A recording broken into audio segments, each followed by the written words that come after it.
Madaming gatas yung halo-halo. Let me take you dancing Like that, that, that, that.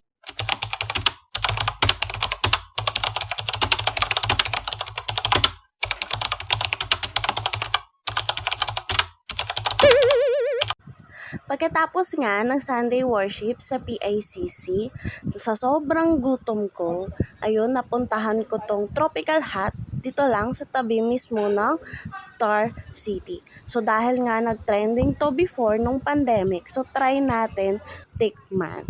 So Tropical Hut is established pala since 1965. So one of the oldest fast food chains here in the Philippines. I ordered nga pala halo-halo, worth 89 pesos. Saka yung burger steak nila with 3 pieces Shanghai, with soft drinks na din yun, worth 149 pesos. So, tikman natin yung burger steak with 3 pieces Shanghai. So, kita nyo naman, ang cute ng burger steak nila, no? Pero kalasya siya ng Jollibee. Masarap naman yung gravy. Perfectly cooked din siya. Yung chicken Shanghai naman is kalasa lang din ng Jollibee. Medyo juicy naman siya. So, ang overall rating natin dito is 8 out of 10. Ayan, so kitang-kita nyo naman, no, ang bilis kong ubusin nung Shanghai, tsaka nung burger steak kasi ang sarap din talaga niya. Okay, so pati yung sauce nila masarap din. So, next naman natin tinikman yung halo-halo nila. So, madaming gatas yung halong-halo. Punong-puno yung baso.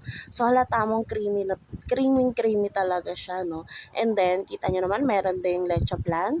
So, masarap yung leche flan. Matamis siya. And meron din ube. Yung ube, medyo na-off lang ako kasi medyo makunat yung ube. And pati yung mga ibang ingredients, masarap din naman. Pati yung saging. Ayan, so merong nata de coco. So, creamy naman din talaga yung gatas nila. So, overall, ang rating natin dito sa halo-halo is 9 out of 10. So, yung ambience naman nila is malamig din naman. So, malinis din naman siya. And medyo, kung titingnan mo dun sa gilid, sobrang init. So, sana natakpan siya ng kortina, no? Hindi kasi siya masarap.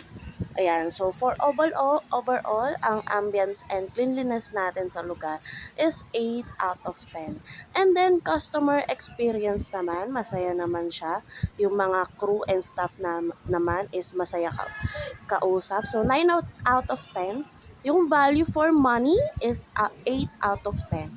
So, kung maire-recommend ba natin siya sa iba nating followers and friends, oo naman, kasi masarap yung food nila. So, especially sa mga, pag galing ka ng Star City, nagutom ka agad, no?